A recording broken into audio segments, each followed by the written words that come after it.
ओम नमोर्यंताणं नमो सिद्धाणं नमो आर्याणं नमो वज्रायणं नमो लोये सव्वसावनं मंगलम भगवान वीरो मंगलम गौतम गणी मंगलम कुंद कुंदार्यो जैन धर्मोस्तु मंगलम ओंकार बिंदु संयुक्तम नित्यं जायन्ति योगिना कामदं मोक्षदं चैव ओंकाराय नमो नमः। अहोपकार जिनवरनो कुंदनो ध्वनि दिव्यनो जेन कुंद ध्वनि आप्या अहो आ गुरु कहाननो तुझ ज्ञान ध्यान नो रंग अमया दर्श रहो ओ शिव पद तक तुझ संग माता हाथ।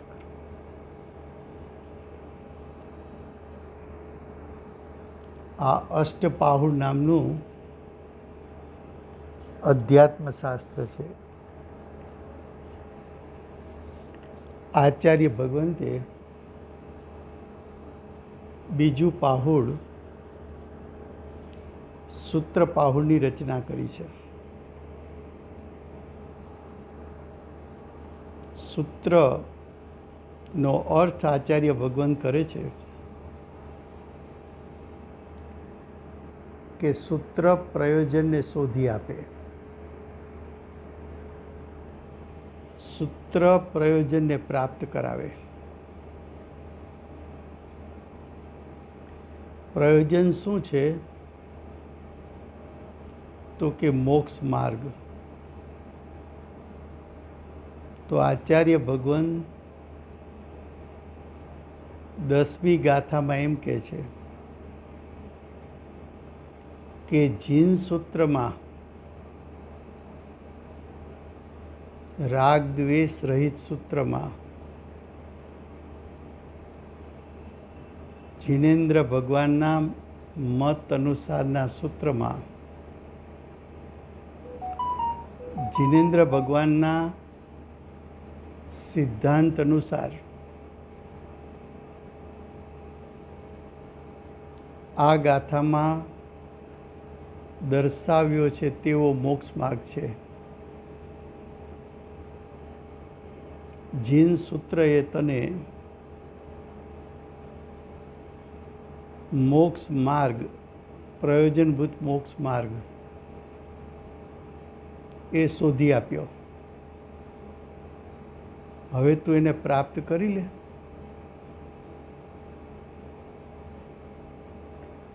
विश्व में घणा मतो छे। ए मत में कहेलो मोक्ष मार्ग अने जिनेन्द्र भगवाने कहेलो मोक्ष मार्ग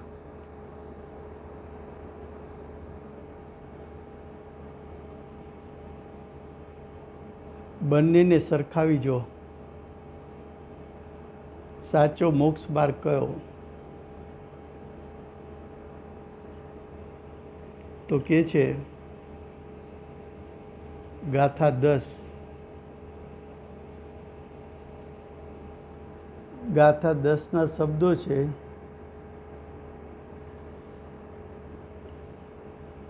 निश्चेल कर पात्रत्व परम जिनेन्द्र देवथी उपदिष्ट छे ते एक मुक्ति मार्ग छे ने शेष सर्वय मार्ग छे। शू के छे? मुक्तिनो मार्ग एक ज छे। कयो? जिनेन्द्र भगवाने कहेलो। बाकी बधा બાકી બધા એટલે અન્ય મતોમાં કહેલા.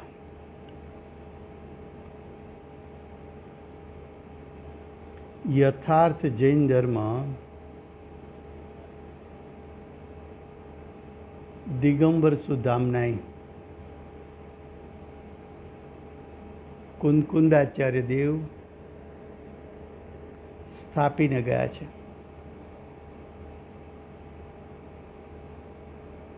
છઠ્ઠે સાતમે ગુણસ્થાને ઝૂલતા મુનિરાજ આચાર્ય પદ જેમણે પ્રાપ્ત કર્યું છે એવા મુનિસંઘને દોરનારા મોક્ષ માર્ગમાં ઊભા રહીને મોક્ષ માર્ગનું યથાર્થ સ્વરૂપ દર્શાવતા થકા એમ કહે છે કે મુક્તિનો માર્ગ એક જ છે. શ્રીમદજીએ કહ્યું ત્રણ કાળમાં મોક્ષનો માર્ગ એક જ. એ મોક્ષ માર્ગ સૂત્રોએ દર્શાવ્યો છે, તીર્થંકર ભગવાનની વાણીએ દર્શાવ્યો છે.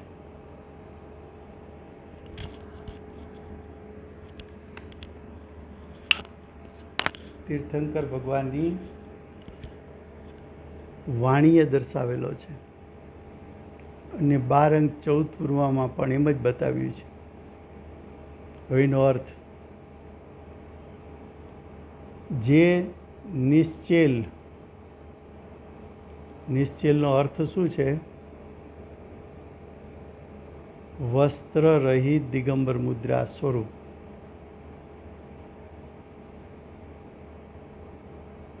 નગ્ન દેહ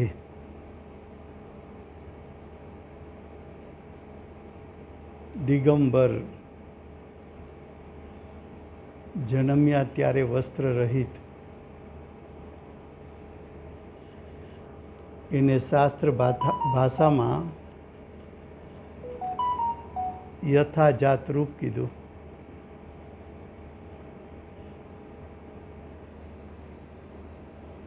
તો કે છે વસ્ત્ર રહિત દિગંબર મુદ્રા સ્વરૂપ.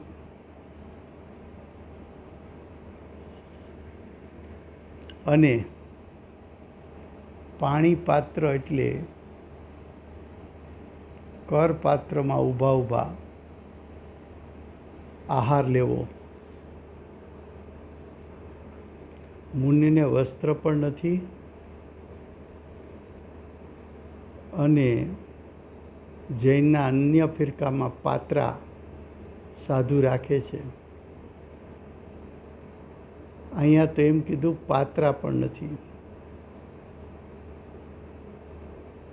ભોજન લે પોતાના કરમાં,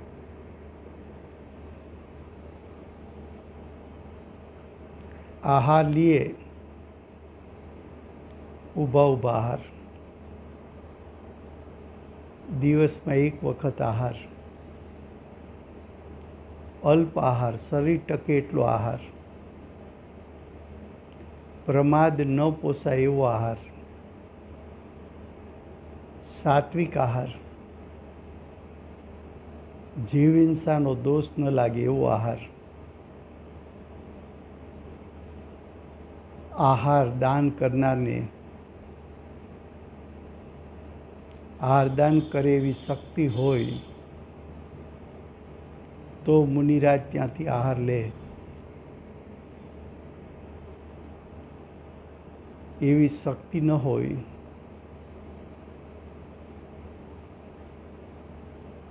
તો મુનિરાજ ત્યાં આહાર લેતા નથી.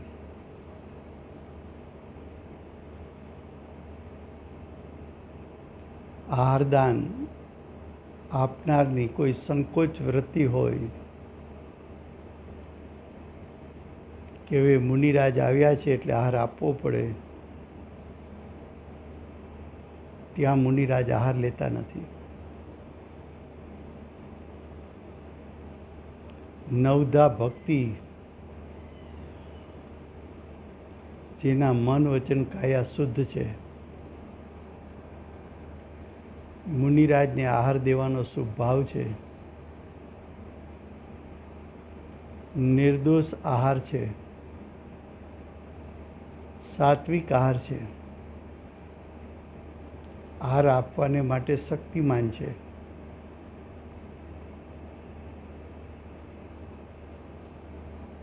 જેની ટીકા ન કરી શકાય એવો આહાર છે,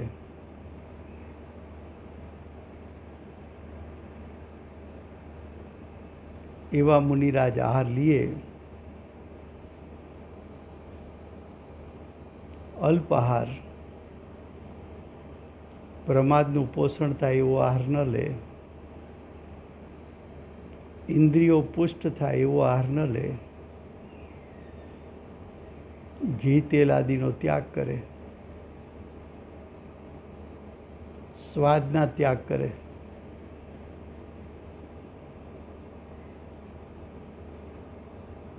તો કે છે કે ઊભા ઊભા આહાર લે, આવો એક અદ્વિતીય મોક્ષ માર્ગ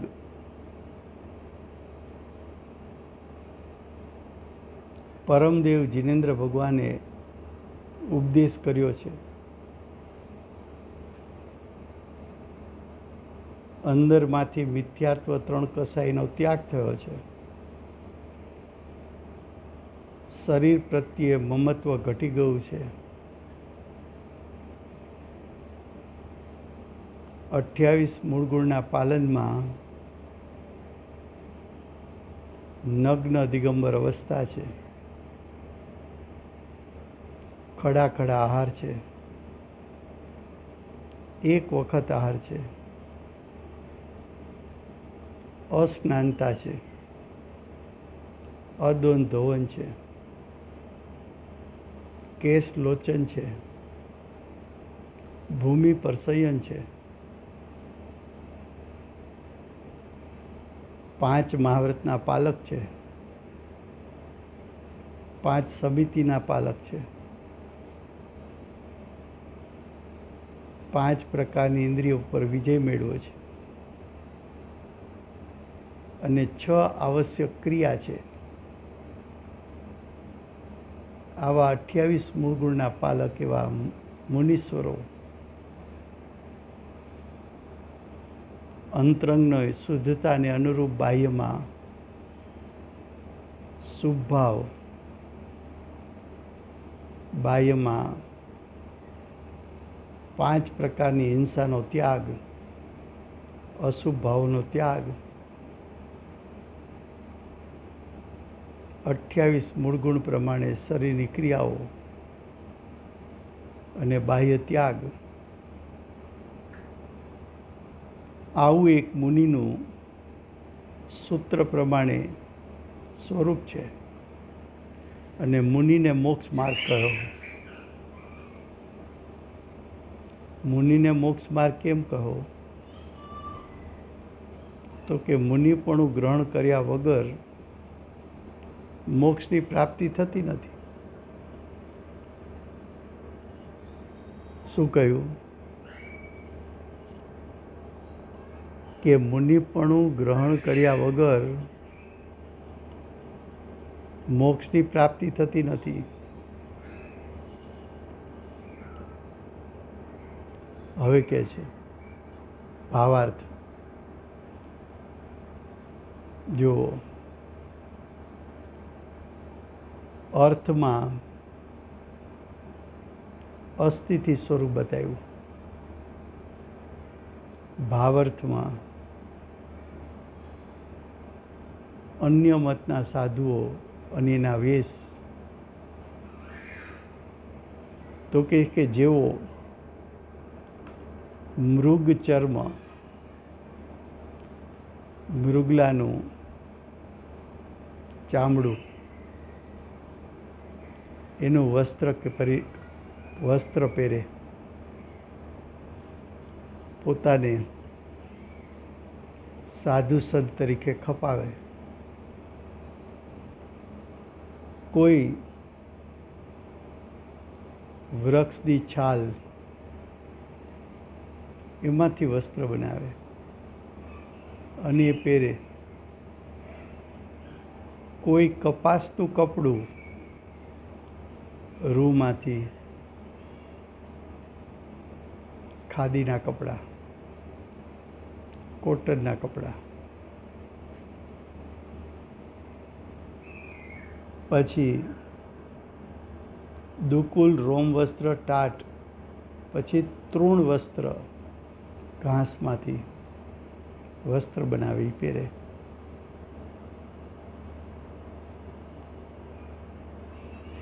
આવા વસ્ત્રો પહેરીને પોતાને મોક્ષ માર્ગી માને. મિથ્યા દ્રષ્ટિ. મોક્ષ માર્ગનું સાચું સ્વરૂપ એનું શ્રદ્ધા અને જ્ઞાન નથી, એટલે મિથ્યા દર્શન જ્ઞાન અને આચરણ પણ વિપરીત. તો મિથ્યા દર્શન જ્ઞાન ચારિત્ર તથા વર્તમાન કાળમાં આ કાળે જીન સૂત્રથી ભ્રષ્ટ થઈ જીનેન્દ્ર ભગવાનના સૂત્રમાં બતાવેલો મોક્ષ માર્ગ, જો આ સૂત્ર પાહુડમાં બતાવવું છે શું? પહેલું પાહુડ જે છે એ શ્રદ્ધાની મુખ્યતાથી છે. આ બીજું પાહુડ છે એ મોક્ષ માર્ગના આચરણનું જ્ઞાન કરાવવું છે. આચરણની વાત તો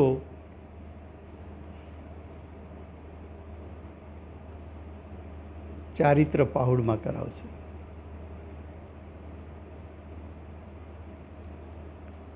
ત્રણસો 63 મત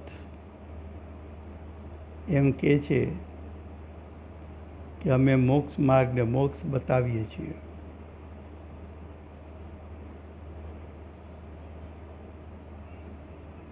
તો આચાર્ય ભગવાન એમ કહે છે કે મોક્ષ માર્ગમાં હોય તો એનું આચરણ કેવું હોય એનું તું યથાર્થ જ્ઞાન કરીને જે મતવાળા પોતાને મોક્ષ માર્ગી અને મોક્ષ પ્રાપ્ત કરાવનારા કહે છે એના માત્ર પેલા બાહ્ય લક્ષણ તો જો. બાહ્ય લક્ષણમાં સ્થૂળ ભૂલો છે,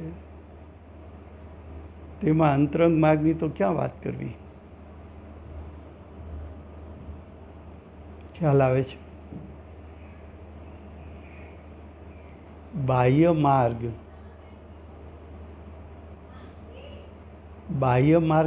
બાહ્ય વેશ જ એની સ્થૂળ ભૂલ. હવે કે છે તેઓએ પોતાની ઈચ્છાથી અનેક વેશ ચલાવ્યા છે. પોતાની કલ્પના મુજબનો મોક્ષ માર્ગ નક્કી કર્યો.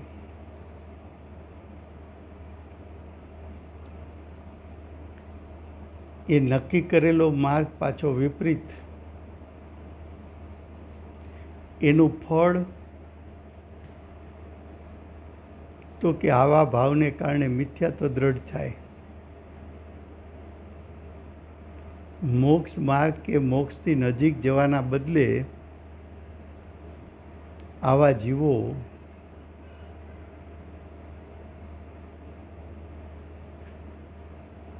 મોક્ષ માર્ગથી દૂર ચાલ્યા જાય. મોક્ષ માર્ગ અને મોક્ષ એની દશાથી વિપરીત દશામાં ચાલ્યા જાય. દિશા પલટાઈ ગઈ.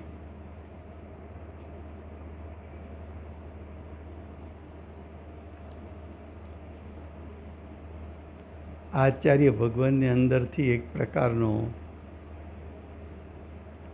કરુણાનો ભાવ છે કે સાચો મોક્ષ માર્ગ શું એવું જીવો સમજે અને યથાર્થ મોક્ષ માર્ગને ગ્રહણ કરે તો યથાર્થ મોક્ષ માર્ગનું આચરણ એનું જ્ઞાન કરાવે છે.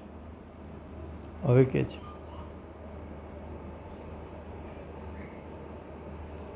કોઈ સફેદ વસ્ત્ર, કોઈ લાલ વસ્ત્ર, કોઈ પીળા વસ્ત્ર, પીતાંબર કહે છે ને, પીતાંબર એટલે પીળા વસ્ત્રધારી, કોઈ ઘાસના વસ્ત્ર, કોઈ ઊનના વસ્ત્ર,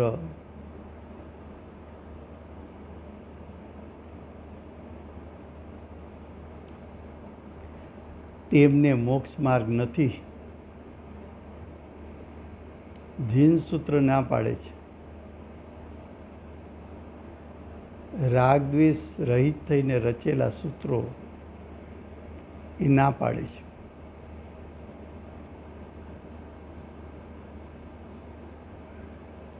હવે કે છે જીન સૂત્રમાં તો એક દિગંબર સ્વરૂપ રહી કરપાત્ર ભોજન કરવું તે પ્રમાણે મોક્ષ માર્ગ કયો છે. અન્ય સર્વ વેશ મોક્ષ માર્ગમાં નથી. તે વેશને જે માને છે તે મિથ્યા દ્રષ્ટિ છે. શું કહ્યું? એને મિથ્યા દ્રષ્ટિ જાહેર કર્યા.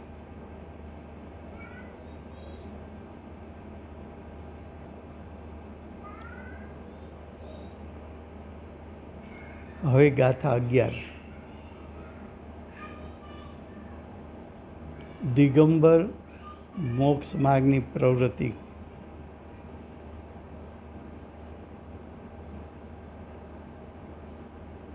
મુનિ હોય, દિગંબર મુનિ મોક્ષ માર્ગમાં ઊભા છે, એની પ્રવૃત્તિ શું? આ કુંદકુંદાચાર્ય દેવ, અમૃતચંદ્રાચાર્ય દેવ, જયસેનાચાર્ય, ઉમાસ્વામી એવા આચાર્યો મોક્ષ માર્ગમાં છે તો એની પ્રવૃત્તિ શું છે?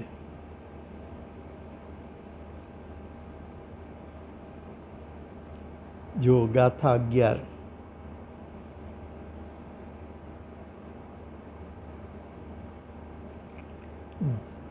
જે જીવ સંયમ યુક્તને આરંભ પરિગ્રહ વિરત છે, તે દેવ દાનવ માનવોના લોકત્રયમાં વંદ્ય છે. અર્થ: જે દિગંબર મુદ્રાના ધારક મુનિ ઇન્દ્રિય કહેતા 5 દ્રવ્ય ઇન્દ્રિય, મન કહેતા દ્રવ્ય મન, 5 ઇન્દ્રિય અને દ્રવ્ય મન એને નિમિત્ત બનાવનાર 5 પ્રકારનું ઇન્દ્રિય જ્ઞાન અને એક ભાવ મન, એને વશમાં કરીને 5 ઇન્દ્રિય અને દ્રવ્ય મનને વશ કરવું. એટલે શું? તો કે 5 ઇન્દ્રિય દ્વારા જે ઉપયોગ બહારમાં જાય છે ત્યાંથી ઉપયોગને સંકેલીને ઉપયોગ અને દ્રષ્ટિને જ્ઞાયક સન્મુખ કરવા. મુનિ છે એટલે દ્રષ્ટિ તો જ્ઞાયક સન્મુખ જ હોય છે. સવિકલ દશા આવે ત્યારે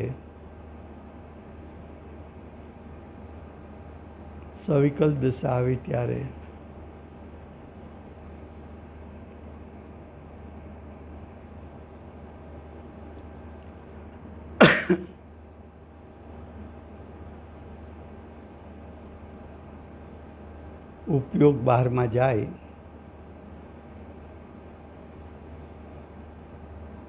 પણ હવે મુનિરાજ 5 ઇન્દ્રિયના અવલંબનથી 5 ઇન્દ્રિયના વિષયોમાં વિકલ્પો ઉત્પન્ન કરવા માગતા નથી. 5 ઇન્દ્રિયથી સંકળાયેલાને આવેલો ઉપયોગ મનના સંગમાં જો વિકલ્પ ઉત્પન્ન કરે તો એને પણ મુનિરાજ ઈચ્છતા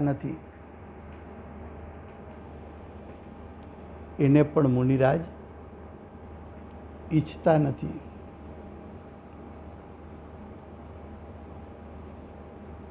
તો મુનિરાજે 5 ઇન્દ્રિય અને મન ત્યાંથી ઉપયોગ સંકેલીને વારંવાર જ્ઞાયકમાં સ્થિરતા કરે છે. પછી કે છે 6 કાયના જીવો, 5 સ્થાવર જીવો અને 3 જીવો. 6 કાયના જીવો એની દયા પાડવી, પોતાના નિમિત્તે ત્રસ કે સ્થાવર જીવની હિંસા ન થાય એની જાગૃતિપૂર્વક ઉપયોગને રાખવો. આ પ્રમાણે સંયમ સહિત, સંયમ કહેતા 13 પ્રકારના ચારિત્ર સહિત, 13 પ્રકારના ચારિત્ર એટલે 5 મહાવ્રત, 5 સમિતિ, 3 ગુપ્તી, એ 13 પ્રકારના ચારિત્ર સહિત. અને આરંભ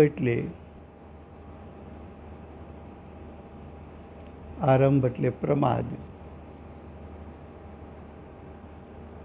ગ્રહસ્થના સર્વ આરંભોથી,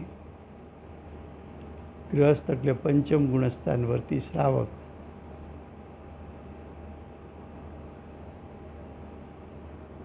એના આરંભોથી બાહ્ય અભ્યંતર પરિગ્રહોથી વિરક્ત થઈ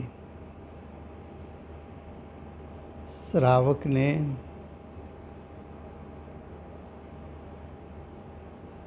આંશિક બાહ્ય અભ્યંતર પરિગ્રહ છે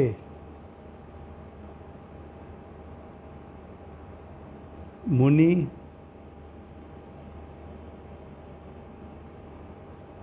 સકલ ચારિત્રવાન છે, શ્રાવક દેશ ચારિત્રવાન છે.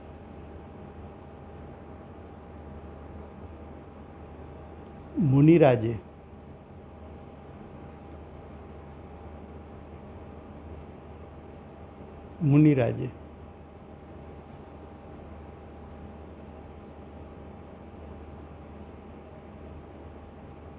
બધું છોડી આપ્યું. 5 ઇન્દ્રિયના વિષયોની પ્રવૃત્તિ છોડી, 5 પ્રકારના પાપ છોડ્યા, મનના સંગે વિકલ્પોનો ત્યાગ કર્યો,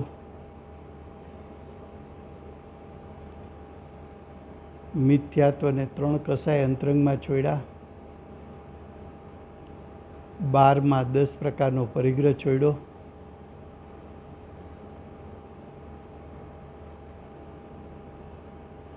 મુનિરાજને આ બધી પ્રવૃત્તિ છૂટી ગઈ. હવે કે છે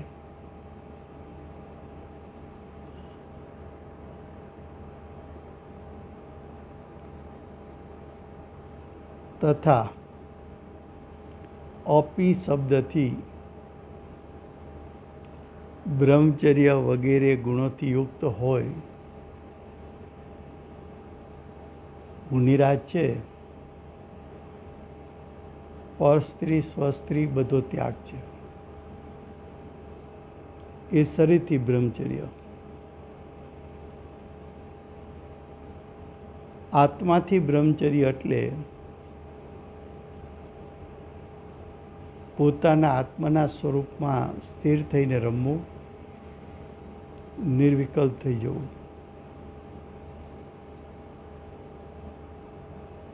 નિર્વિકલ્પ દશા છૂટે, સવિકલ્પ દશા આવે તો પણ અનુભવમાં જે કાંઈ આવ્યું છે એનું ચિંતન કરવું, એ સાચું બ્રહ્મચર્ય.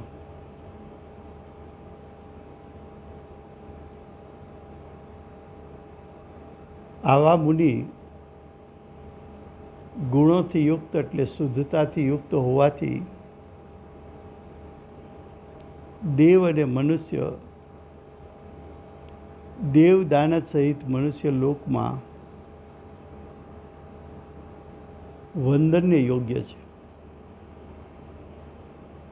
ચક્રવર્તી રાજા, 6 ખંડનો ધણી, એમનો મુગટ મુનિના ચરણમાં નમે. દેવો મુનિરાજ મુનિ દીક્ષા અંગીકાર કરે તો પાલખી ઉપાડવાનો ભાવ સાથે આવે, પણ એ પાલખી ઉપાડવાનો ભાવ એ અધિકાર મનુષ્યને હોવાથી દેવો અનુમોદના કરે ખરા ભાવથી.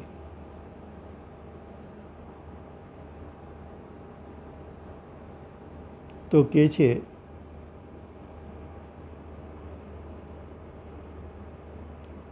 શું કહે છે? શબ્દથી અપી શબ્દથી બ્રહ્મચર્ય વગેરે ગુણોથી યુક્ત. ગુણોનો અર્થ છે ભાવમાં શુદ્ધતાની પ્રગટતા. એટલે શુદ્ધતાથી યુક્ત, વિતરાગતાથી યુક્ત હોય મુનિરાજ, વિતરાગતાથી યુક્ત હોય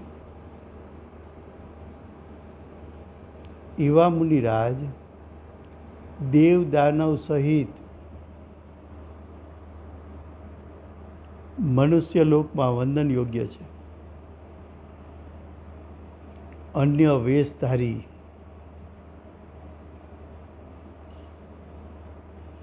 વેશધારી,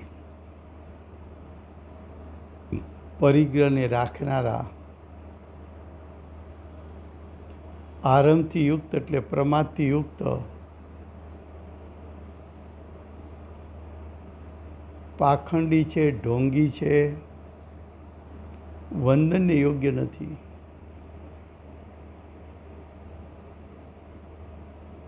શાસ્ત્રમાં પાઠ આવે કે સાચા દેવ શાસ્ત્ર ગુરુ, સાચા દેવ શાસ્ત્ર ગુરુ એને જે માને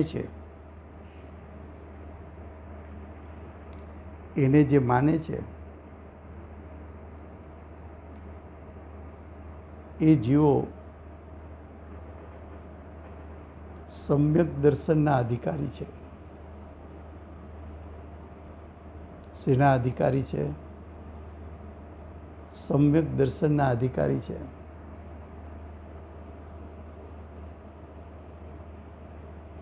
તો અહીંયા વાત છે દેવશાસ્ત્ર ગુરુમાં ગુરુથી. સૂત્ર એ મુનિનું સ્વરૂપ બતાવ્યું. સૂત્ર એ મુનિનું સ્વરૂપ એટલે મોક્ષ માર્ગ બતાવ્યો.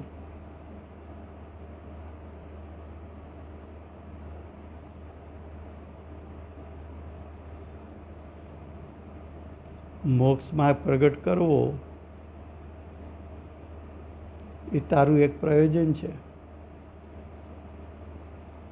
તો સૂત્ર એ પ્રયોજન બતાવ્યું, પ્રયોજન શોધી આપ્યું. એવું મુનિપણું તું પ્રગટ કરી લે.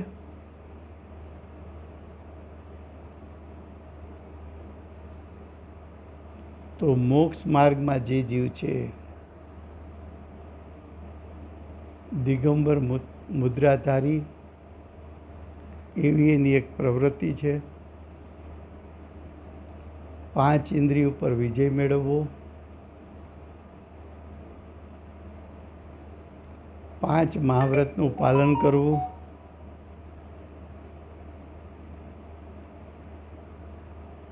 પરિણામની મર્યાદામાં રહેવું, 3 ગુપ્તિનું પાલન કરવું,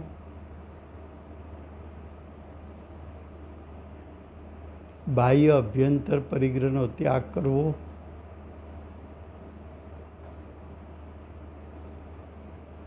શુદ્ધ પરિણામ રૂપે પરિણમવું,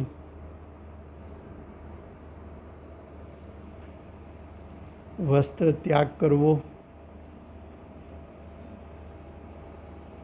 બાહ્યમાં 10 પ્રકારના પરિગ્રહનો ત્યાગ કરવો,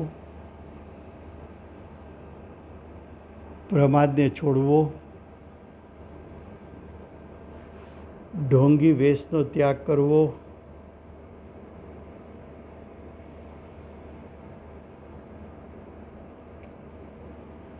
આ મુનિરાજની પ્રવૃત્તિ. હેડિંગ એ હતું ને કે મોક્ષ માર્ગની પ્રવૃત્તિ શું? મોક્ષ માર્ગ એટલે મુનિ માર્ગ. હવે ગાથા 12 મુનિરાજની પ્રવૃત્તિને અધિકપણે કહે છે. તો ગાથા 12 મુનિ માર્ગને મોક્ષ માર્ગ કયો છે, એવા મુનિ માર્ગની પ્રવૃત્તિ શું? તો ગાથા 12ના શબ્દો છે.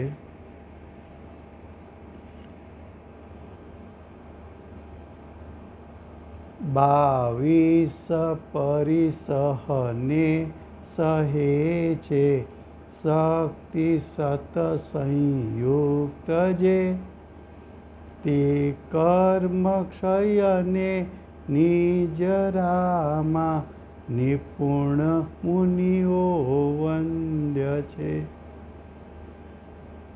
જે સાધુ એકવાર મુનિની પ્રવૃત્તિ કહી હતી, ફરી વાર એકી સાથે મુનિ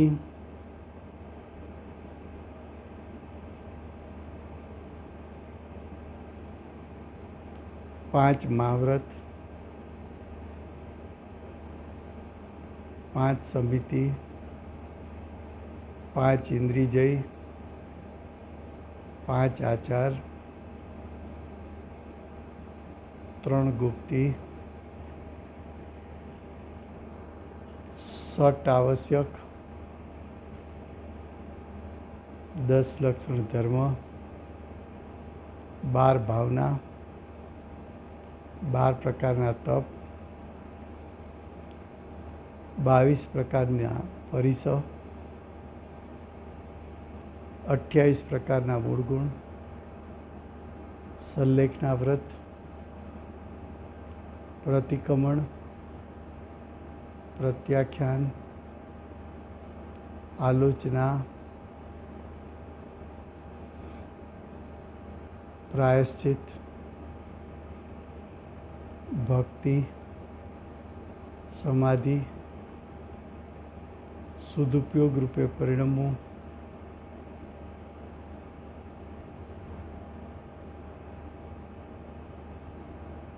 અંતરંગ અને બાહ્ય પરિગ્રહનો ત્યાગ કરવો. આ બધી પ્રવૃત્તિ મુનિઓની છે. એમાંથી કેટલીક પ્રવૃત્તિઓ પૂર્વગાથામાં વર્ણવી. હવે થોડીક 12મી ગાથામાં પ્રવૃત્તિ બતાવે છે. જે સાધુ એટલે મુનિ પોતાની સેંકડો શક્તિઓમાંથી યુક્ત થતા ક્ષુધા તૃષાદી 22 પરિસરને સહે છે.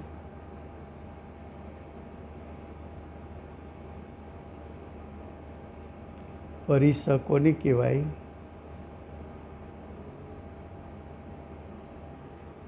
તો કે મુનિરાજ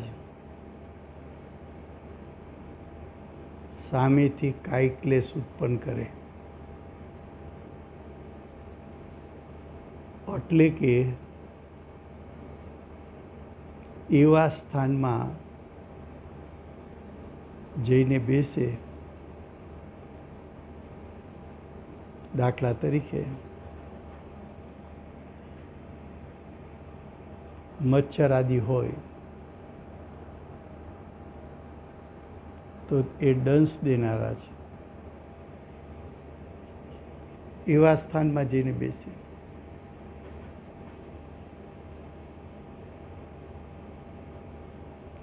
મુનિરાજને જોવું છે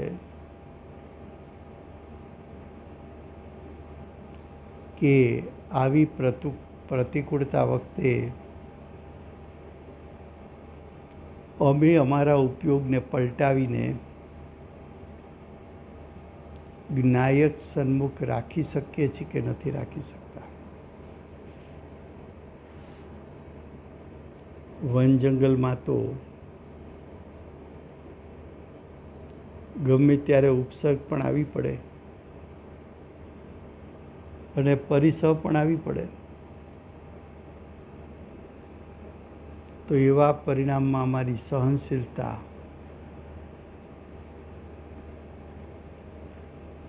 રહી શકે છે કે નહીં?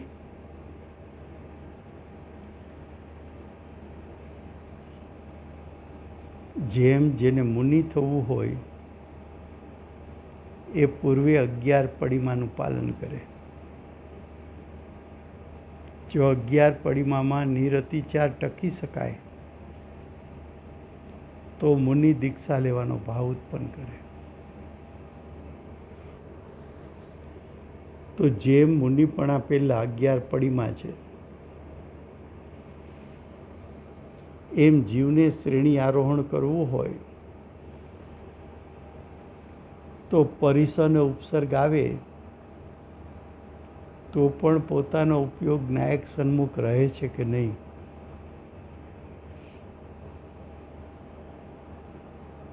ખ્યાલ આવે છે? તો કે જે સાધુ મુનિ પોતાની સેંકડો શક્તિથી યુક્ત છે,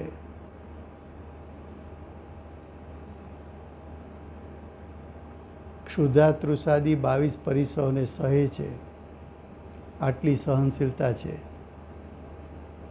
અને કર્મોનો ક્ષયરૂપ નિજરા કરવામાં પ્રવીણ છે, તે સાધુ વંદનને યોગ્ય છે. વિશેષ મુનિનું પ્રવૃત્તિનું વર્ણન નેક્સ્ટ સ્વાધ્યાયમાં આવશે. સમય થયો છે. જૈન સૂત્ર દ્વારા યથાર્થ મુનિ માર્ગ બતાવનાર શ્રી સિમંદર ભગવાનનો જય હો. જૈન સૂત્રનું પાલન કરીને મુનિપણું ગ્રહણ કરનાર શ્રી કુંકુંદાચાર્ય દેવનો જય હો. વર્તમાન કાળે મુનિ માર્ગ એ યથાર્થ મોક્ષ માર્ગ છે એવું દર્શાવનાર પરમ કૃપાળુ શ્રી સદગુરુ દેવનો જય.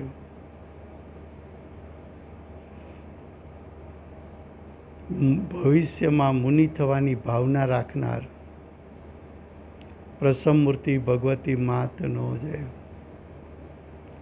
અષ્ટ જીનવાણી માતનો જય હો.